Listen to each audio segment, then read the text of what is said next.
Hey, what's going on, guys? It's Spunkify here for MMOBomb.com, and welcome back to our ongoing coverage here of Neverwinter. This is a dungeon run I was able to record yesterday with some of the developers, along with some other press individuals, and it's actually the first major dungeon you encounter in the game called the Cloak Tower. It's basically a large magical tower that's now being infested, or inhabited rather, by a Orc clan, and it's up to us to actually go in here and get rid of them, essentially. Now, we have a mix of different classes available in here. We have the Guardian, we have a Cleric, along with some Rogues. Those are only the three classes available currently in the VIP beta. Hopefully, we'll be able to show you some of the Control Wizards or Great Weapons Warrior, etc. later on as the beta progresses. But this dungeon here is led by one of the developers, and we were able to actually check it out, see some of the dungeon mechanics, what's unique to it, along with some of the party features. Now, if you notice here, we have sort of a varying amount of little NPCs following us around. So we have some wolves along with my little wizard. And these are sort of companion pets that follow you around in the game and actually serve as additional DPS or maybe just like a tank, etc. What's nice about Neverwinter is that, unlike other MMOs that give you companion pets, sometimes those companion pets, and notably like in SWTOR, they actually don't follow you into the dungeon, whereas in Neverwinter, your companions follow you everywhere, so you have a nice band of about 10 different humanoids or individuals inhabiting a dungeon at a time. It makes it for a much larger group appearance. The dungeons themselves are actually quite unique. There's a large variety of enemies in the dungeons with different attacks, different monsters, different bosses, etc. And the aesthetics as we continue to progress will actually change as well. So there's a lot of variety actually at your disposal here. As you can see here, I'm playing a rogue, and I have to say that this is the first time I've really played a rogue in any MMO, and I was not disappointed at all with the play here. As you can see, I'm using sort of my first daily skill. The daily skill uses the meter, the sort of die in the middle. Once that fills up, you're able to activate it and do like a major attack or a major support skill, depending on which class you're playing. Since I'm playing the rogue, what that did was sort of like a flurry of blades where I dash around to everybody, stabbing them multiple times. And it's really great to use in large packs of enemies. You can trade that skill out. Like, for example, I have another one that's sort of like a Phantom Knife sort of thing that spins me around throwing knives at everybody. But I do enjoy the skill I have right now. One thing I have to say is, as you can notice, the action combat, you are able to freely move around, aim at your targets at will, etc. A lot of your attacks do sort of cleaving damage, if you notice, with the rogue and also with the guardian. When you attack mobs in melee range, your attacks sort of swipe everybody, and so you actually do multiple damage to targets without actually having to use AoE skilled abilities here. Now, you can change these abilities out on the fly. You are only limited to something like 5-6 abilities at a time, but in between combat, you can go to your skills page and choose a different ability that you've unlocked. Typically, the abilities themselves are just for different roles or different situations, so you're going to be using a lot of them for different sort of encounters that you come up against. You may not necessarily use all of them, but it certainly gives you the option to change them out if you want to change up your playstyle. As you notice here on my alternate right click, so your left click and your right click are essentially your go-to main spells or abilities or attacks. My right click allows me to throw daggers in people's faces, which is always a fun ability. As you can see there, you can really, like, up to 12, I think, daggers, so it really gives it a lot of meat. If you notice here also, when I'm attacking targets, they actually react to heavy hits, so the monsters themselves will sort of reel back or sort of flinch, etc., as you hit them from different angles. A lot of what's cool is the fact that when you kill targets, they actually will fling themselves forward or in the direction that you attacked, which gives it a nice physics sort of mechanic to it. Now, one thing that's really interesting is in dungeons, as you can see there in the corner there, different class types will be able to unlock these sort of special items that are in corners. They're essentially like treasure chests, things that are only able to be unlocked by certain classes. Now, you may notice here as well that I'm using the stealth mechanic, so of course, as a rogue, I am stealthy. But stealth isn't a permanent thing. It's sort of a timed action, and when you come out of stealth, or when you attack from out of stealth rather, you do get bonuses to attack. Some abilities get additional bonuses, or some abilities actually activate even faster if you do them in stealth, but you can usually attack out of stealth as well. As you continue to level up and put points into your passive skills, you can actually tailor your build into getting abilities or getting passives that allow you to stay in stealth longer, so you can be more of a stealthy fighter, remain in stealth longer as you attack, or you'll go back into stealth after attacking, etc. Or you can actually change up your build so you do more of sustained damage or even burst damage. So you get the opportunity to really tailor how you want to play your class. Now you may notice these small red circles on the ground. We touched on those in the first look. In fact, if you guys haven't already watched the first look, I would recommend you doing that.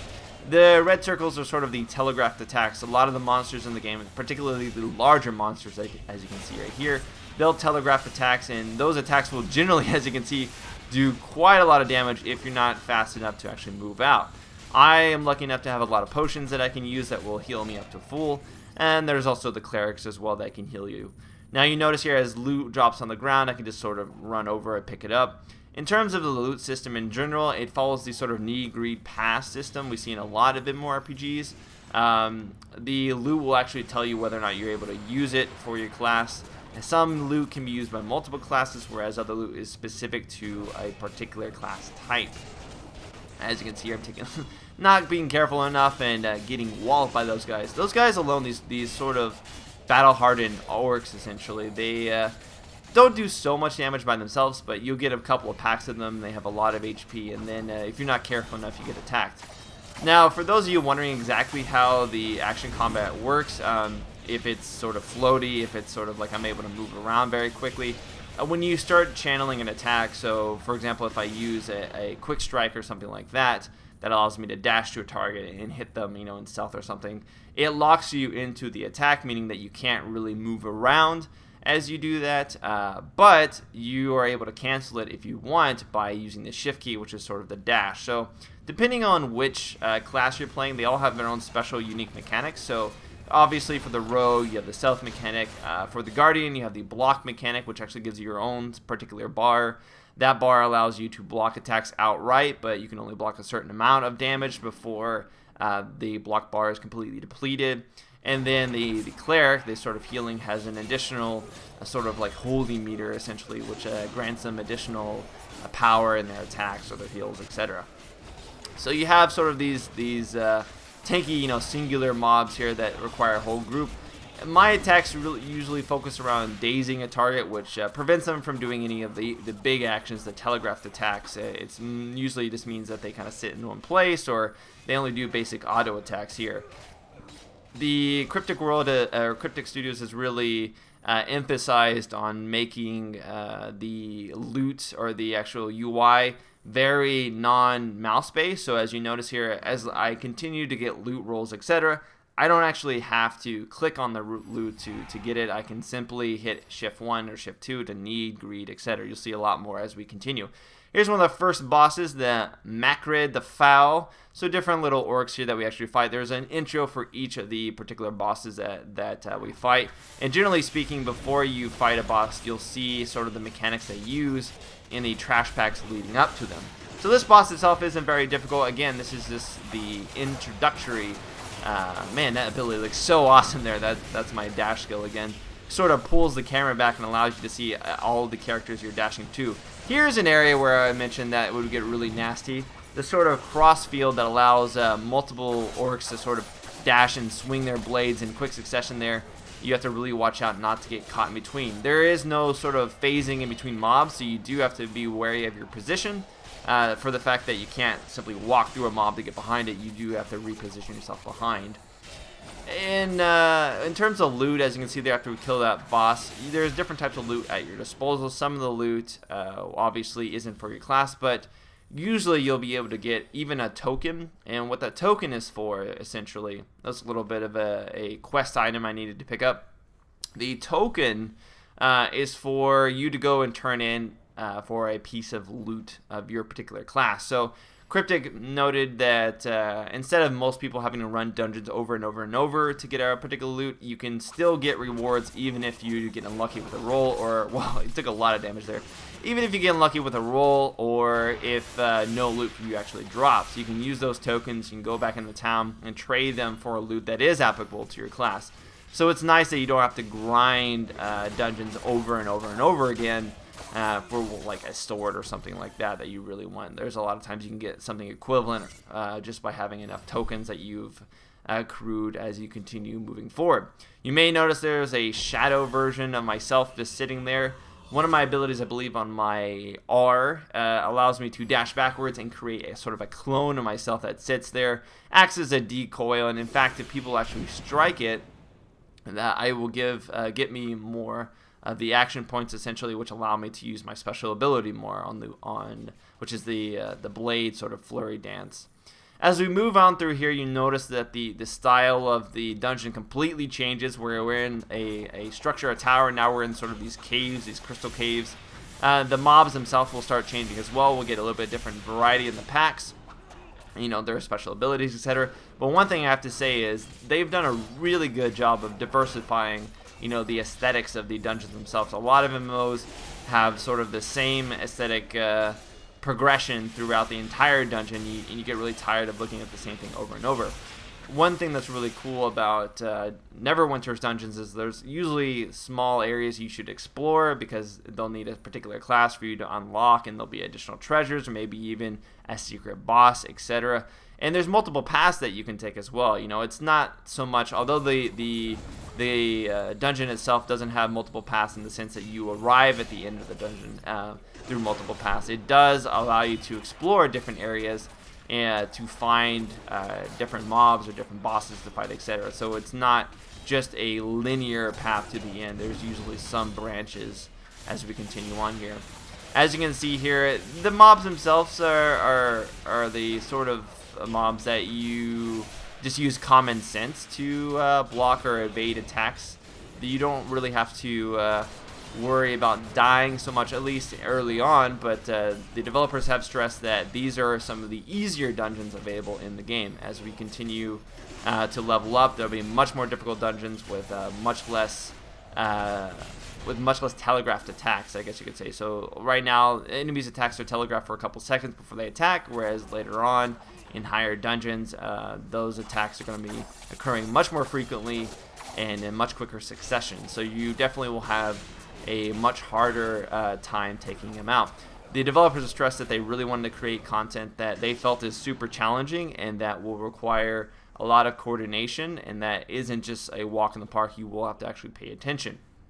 One thing that's nice about the dungeons themselves is they do incorporate a large amount of lore into the dungeons. So there's different NPCs you can talk to, different sort of scrolls that you can read to get like an idea of what exactly is going on in this tower, you know, why the orcs are here, etc.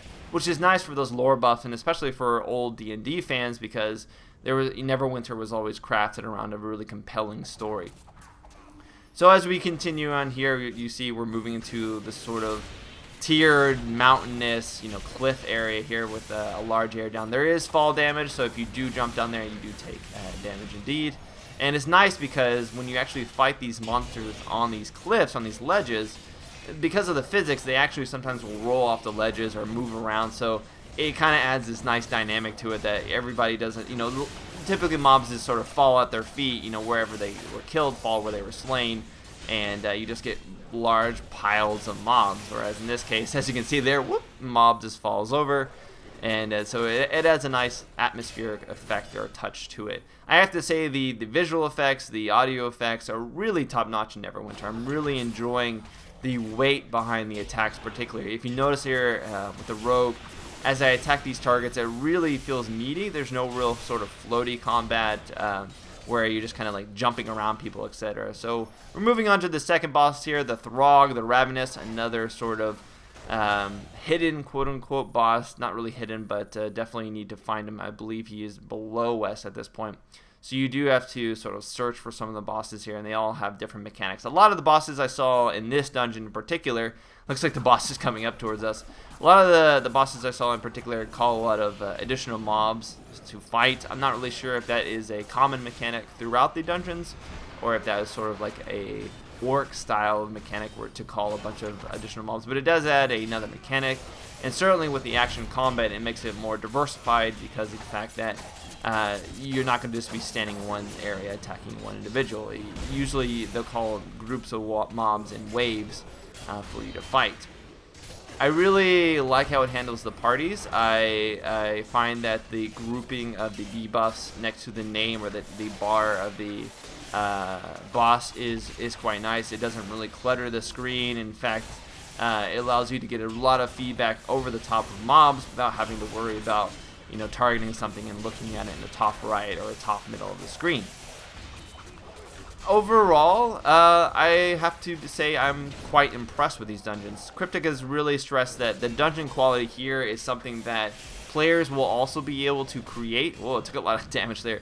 Players will also be able to create in the Foundry. So for those of you unfamiliar with the Foundry essentially is the tools that Cryptic can use to create brand new campaigns or dungeon experiences. So you can use that to create an adventurous area that both you and your friends or other people in public areas can unlock, can try out and explore with their friends, and you can place the mobs, the loot, all the encounters, etc. You can set those up. So I'm gonna have to take a more in-depth look at the Foundry feature, because it certainly adds a lot of replayability, and it's something that we don't really see a lot in MMORPGs. We don't see a lot of player created content easily accessible that it doesn't require mods or stuff like that. It's usually the UI changes, not so much actual adding in campaigns and dungeons themselves.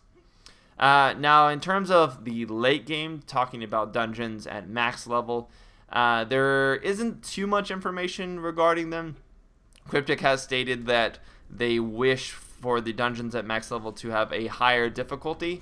So the dungeons right here are sort of the progressive dungeons, the ones that you lead up to in getting to max level. But at max level, there will be a sort of a new tier of difficulty, not so much a tier that you select to use. By the way, here is my companion pet. He actually leveled up, so I'm able to send him off to train, which gives him additional stat boost, etc. I won't be able to use him during that time, but once he comes back, he'll be stronger, etc., and I can actually equip him with additional items that give him additional attributes. You'll be able to see, he has Ray of Frost, Magic Missile. Those are his special abilities that he uses in sort of these encounters whenever we're fighting with him. I'm not really sure what some of the other abilities the companions use, but it does look like you're given sort of different companions with different roles, so you can kind of tailor how you want the companion to assist you, whether it be like a healing role, a tanking role, or a DPS role. But as you can see here, the companion doesn't take very long to train, comes back fairly quickly. And the companion can die as well, which I'm assuming you have to resurrect him. In terms of resurrection, you'll see how that works a little bit later. Dungeons themselves will have sort of these progressive points where as you continue to move forward. Now here's one of the larger sort of, it's not a mini boss, just a large mob, and he actually swings his wide club there and actually will swing people or hit people and knock them away from him. And it's actually really cool to see, because you don't oftentimes see attacks that are telegraphed that fluent or that fluidly, I guess you could say. Usually he'll do an ability and players will just get knocked back the second after the ability. The ability doesn't really connect with the player. And I guess that's one thing that you could really stress about how the combat works in Neverwinter is there's a lot of connection between your character and the enemies that you're actually fighting. Nothing feels like you're just hitting a hotkey and the damage is being applied to an enemy. It very much feels like you're involved with the combat, and it makes it some of the more interesting action combat I've experienced. I would definitely say if you wanted to compare this to, say, Guild Wars 2, Neverwinter, Vindictus, any other action MMO, it has some of the best action combat I have seen thus far. You may notice here if I get behind the enemy, the combat text changes a little bit. That is sort of extra damage that I'm able to apply because I'm behind the enemy itself. So there is positional requirements, etc. Now, in terms of what you'll be required to have as a party makeup, I'm sure later on in the game you'll want to have obviously a cleric, which is a healer. You'll want to have someone that's tanking. We didn't really have an issue with just one cleric, so at least early on, having just one cleric is just fine. And it seems to follow the sort of standard trinity in that you want a tank, you want a DPS, etc., which is fine to me because there is so much diversity that you can make with each of the characters that you can have multiple characters of the same class that are tank roles, etc., and still be just as effective. I didn't see. I've played all 3 classes during the beta so far, and all 3 of them offer, a respectable amount of damage and utility for a class or for a dungeon run, regardless. So as you can see here, we're just going to keep progressing through this dungeon and moving up. We reach the next campsite itself. In terms of what players can also do it in-game other than dungeons, they also haven't announced, Cryptic hasn't announced all the complete in-game features. I'm sure they're going to do that in the coming weeks. There is PvP, which I mentioned before in the other video, and the PvP so far, it looks like your typical team deathmatch or objective PvP modes. The dungeons themselves are 5-man. They are supposedly going to get larger, a little bit larger at in-game. No details as to the size of the in-game dungeon.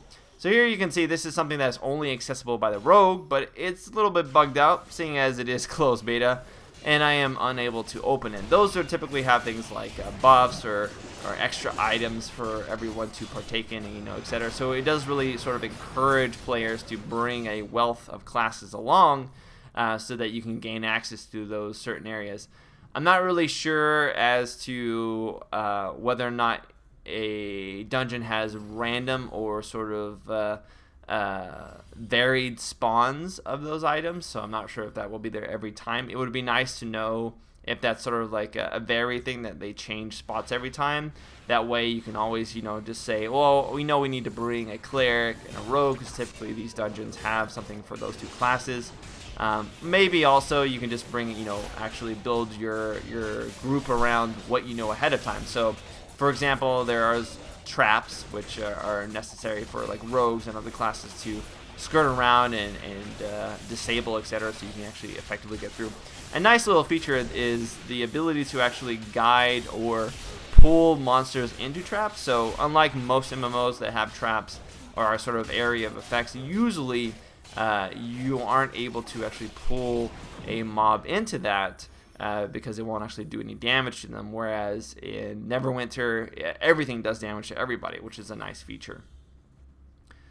As we progress here, we keep going down deeper and deeper into the dungeon. The overall feeling of the game, the labyrinth here, this is an area that people can get lost in dungeons like this. I mean, this is just the introductory dungeon in the game, and it is supposed to take about 45 minutes to complete. And I can definitely see some of the dungeons taking a little bit longer. As you can see, they're still bugged, unable to open it. But it's something that we don't necessarily see in a lot of dungeons. In fact, there, as you can see, as we progressed, we actually had to come back because new areas opened up for us to explore, and if we actually kill these mobs here, it may even give us additional loot. So overall, I have to say that from the first impressions, I really enjoy the combat and the dungeon mechanics in the game. I feel like it offers a lot for players looking for an action-based MMO. Not only for the players who are fans of Neverwinter or fans of Dungeons and Dragons, but just fans of high action, MMOs that you can actually progress through with friends and play in groups and learn about the lore, etc. They really have made it sort of a streamlined experience where you're not sitting there, clicking through a lot of stuff and having to read a lot of additional text just to sort of understand basic mechanics. So we've now progressed to the final boss in the vault area, as you can see here. Now, in order to start this, we actually all have to clump up together to open this lever. So it does wait for everyone to get close enough. And once we've done that, we, as you can see there, trigger the campfire, which is sort of the save spot. And then we'll be able to progress to the last boss. Now, this last boss is actually a female orc, sort of like the leader of this area, I guess you could say. And Vancy Bloodscar. Very big, brutish female orc, and definitely the hardest boss I've encountered in the dungeons thus far. You'll notice here that she uses several different abilities, a lot of AoE attacks, a lot of swing stuff that we've seen from the other mobs, but she also has a dash attack as well that allows her to dash to a target or dash backwards and slam people up in the air and do additional damage. The Guardians do have the ability to increase their aggro, so they typically are the ones that are getting focused. But you do have to watch out because a lot of times the bosses will do area of effect attacks, and sometimes will just switch targets in general. So you have to make sure you aren't in a line of fire, I guess you could say. This boss, like the other bosses that we fought, calls a lot of mobs. And in fact, this one is called the most mobs, or calls the most mobs that I've seen out of any of the bosses in the game. Overall, though, I'm really enjoying the rogue class. I feel like the rogue is one of the best portrayals of a rogue I've ever seen in MMO. A lot of times, rogues just feel very spammy. Like you spam a couple buttons, you use action points, and then you use a special attack, and then you spam a couple buttons to get the action points again, use special attack. And all of the special attacks that the rogue has in general right now are very fluid.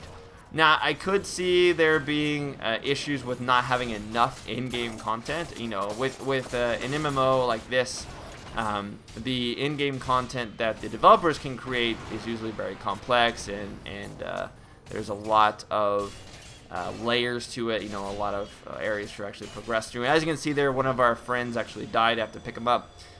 So I'm not really sure as to how much... Whoa! Getting taken out there, I actually have to stop. He's going to end up dying because there are a ton of mobs, as you can see. About 20, 30 on the screen, something like that. I had to use my special ability. Now I have to kite them, use maybe a potion, get my health back up. So there is the opportunity to die if you're not careful. As you can see there, you can get overwhelmed quite easily.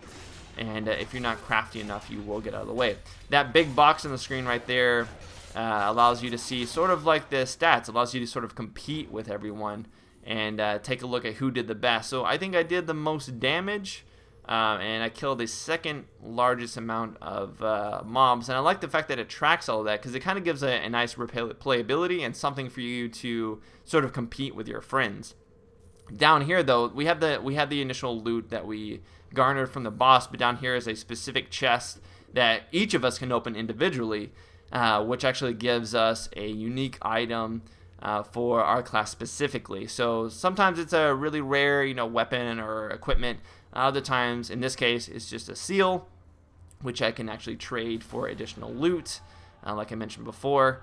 But yeah, overall, this dungeon was pretty fun. I was quite impressed with it, even though it was just the beginning dungeon. And there's some other stuff in here that, you know, lore-based that you can kind of explore and find out. You can read these sort of scripts or manuals that give you some information as to how to create certain items, etc. I'm not really sure if that actually applies to an in-game mechanic or if it's simply lore, but it's a nice touch as well. And of course, a portal back to the main area once you're done. That way you don't have to backtrack through the whole thing. But yeah, overall, I hope that Cryptic can keep this up. I hope they can keep creating dungeons like this, a lot of varied encounters. I know that the Foundry will certainly help with that, and hopefully players step it up and actually create a large wealth of cool content for players to check out. But otherwise, guys, I'm going to conclude this for now, and until next time, I'll see you guys later. This has been Spunkify. Spunkify out. Later, guys.